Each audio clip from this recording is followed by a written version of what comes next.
तो राजपुत्र आहे, सोन्याचा चमचा तोंडात घेऊन आलाय, त्याला घराणेशाहीचा वारसा आहे, तो सभा बोलू शकत नाही, त्याला मराठी नीट बोलता येत नाही, तो ग्राउंडला जाऊन काम करू शकत नाही. लोकांमध्ये काम करताना त्याचा स्ट्रेट फॉरवर्ड स्वभाव जो आहे तो आड येणार आहे. तो राजकारणात काय करणार आणि पक्ष कसा टिकवणार, असे एक ना अनेक प्रश्न दूषने ज्याने पचवली, अगदी 2019 पासून ते काल परवापर्यंत. आणि हा तोच, मी त्याच नेत्याबाबत बोलतोय जो विधान परिषद निवडणुकीच्या निमित्ताने महायुती आणि राजकीय सत्ता समीकरणाचा केंद्रबिंदू ठरला. होय, मी राष्ट्रवादी काँग्रेस पार्टीचे नेते आणि राज्यसभा सदस्य खासदार पार्थ पवार यांच्याबाबत बोलतोय. नमस्कार, मी अधिकराव दिवे पाटील. आपण पाहत आहात महाई न्यूज टू द पॉइंट. दिवंगत उपमुख्यमंत्री अजितदादा पवार म्हणजे महाराष्ट्राच्या राजकीय क्षितिजावरील तळपता सूर्य. हा सूर्य मावळला, पण अजितदादांच्या राजकीय जीवनात दोन खंत कायम राहिले आहेत.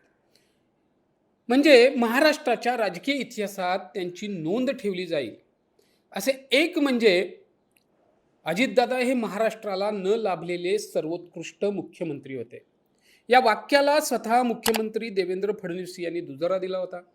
आणि दुसरी म्हणजे अजितदादांना त्यांच्या हयातीत शेवटपर्यंत पार्थ पवारांना राजकीय प्लॅटफॉर्मवर स्थिरस्थावर करता आले नाही.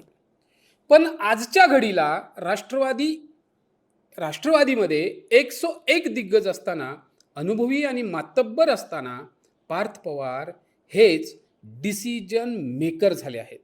अजितदादांच्या निधनानंतर आपले कुटुंब आणि पक्ष सांभाळण्यासाठी पार्थ पवार आई आणि उपमुख्यमंत्री सुनेत्रा पवार यांच्यासोबत सावलीसारखे उभे आणि पहाडासारखे राजकीय आव्हानांचा सामना करीत आहेत. विधान परिषदेच्या 17 जागा रिक्त झाल्या, त्यापैकी महायुतीच्या जागा वाटपामध्ये राष्ट्रवादीला एकच जागा मिळेल अशी स्थिती होती.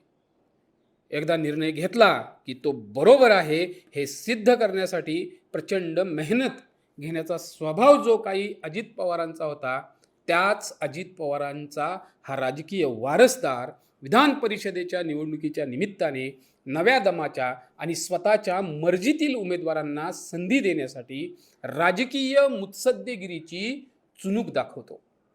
दिल्ली वारी यशस्वी करतो आणि महायुतीमध्ये असताना शिवसेना शिंदे गटाला अपेक्षित जागा मिळाल्या नाहीत, पण त्या परिस्थितीत सुद्धा राष्ट्रवादीकडे रायगड आणि पुण्याची जागा खेचून आणतो. विशेष म्हणजे पुण्यातील जागेवर महायुतीतील मोठा भाऊ भारतीय जनता पार्टीने दावा केलेला असतानाही पार्थ पवार ही जागा स्वतःकडे ठेवण्यात यशस्वी होतात. या निवडणुकीत खरं तर माजी आमदार विलास लांडे असतील, माजी आमदार सुनील टिंगरे असतील, माजी महापौर योगेश बहल, माजी विरोधी पक्षनेते नाना काटे, नगरसेवक संदीप वाघेरे यांच्यासह 1-2 नव्हे, एकूण 12 जण तीव्र इच्छुक होते. त्यावर बैठका चाचपणी झाली. मात्र सुरुवातीपासून पार्थ पवार यांनी उद्योजक विक्रम काकडे यांचे नाव लावून धरले. या अगोदर मुंबईमध्ये जिशान सिद्दीकी यांच्यासाठीही पार्थच आग्रही होते. त्यांनी विधान परिषदेवर संधीसुद्धा दिली.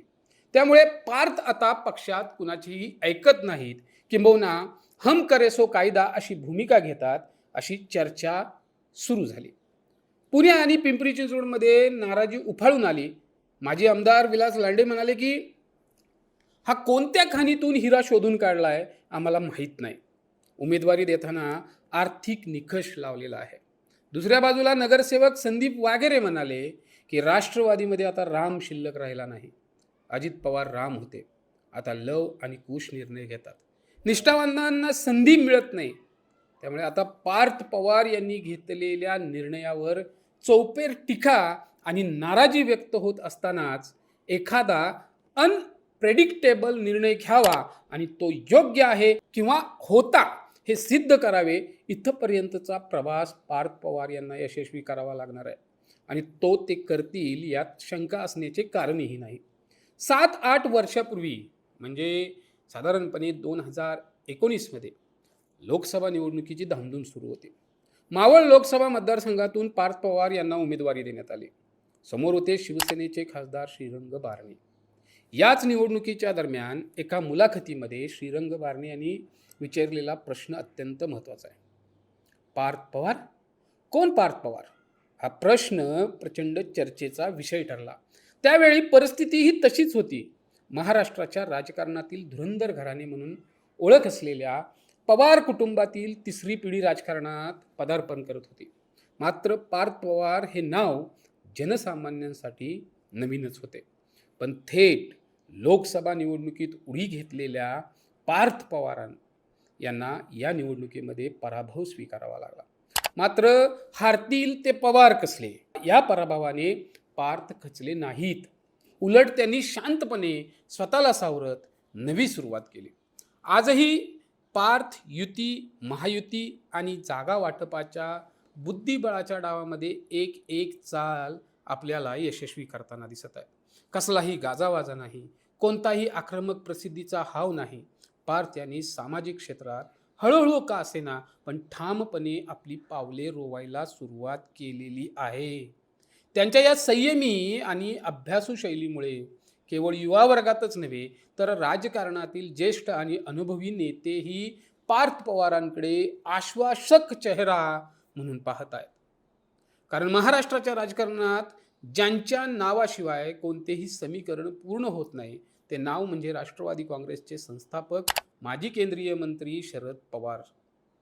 5 दशकांहून अधिक काळ चाललेली त्यांची राजकीय कारकीर्द, त्यानंतर अजित पवार यांची प्रशासकीय पकड आणि बारामतीच्या खासदार सुप्रिया सुळे यांचे संसदीय योगदान, उपमुख्यमंत्री सुनेत्रा पवार यांचे आशीर्वाद आणि या साऱ्या पार्श्वभूमीवर पार्थ पवार राजकारणात आलेले आपल्याला पाहायला मिळतात.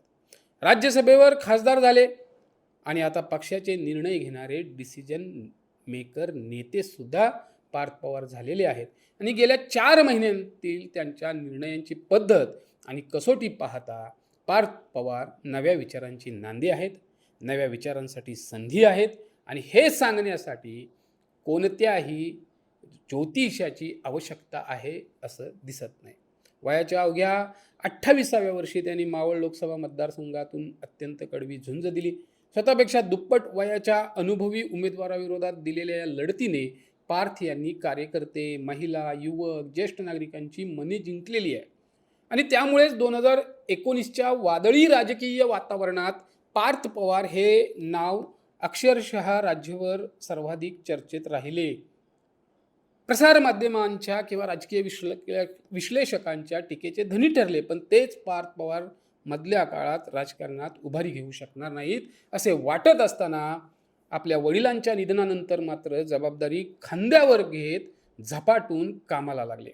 कदाचित त्यांनी विधान परिषदेच्या निमित्ताने घेतलेले निर्णय त्यांच्या निष्ठावंत कार्यकर्त्यांसाठी अनपेक्षित असतील, पण हे निर्णय योग्य आहेत हे सिद्ध करण्याची जबाबदारी आता त्यांना यशस्वी करून दाखवावी लागेल. कारण पार्थ पवार पक्ष संपवायला निघाले आहेत का असा प्रश्न उपस्थित केला जातोय.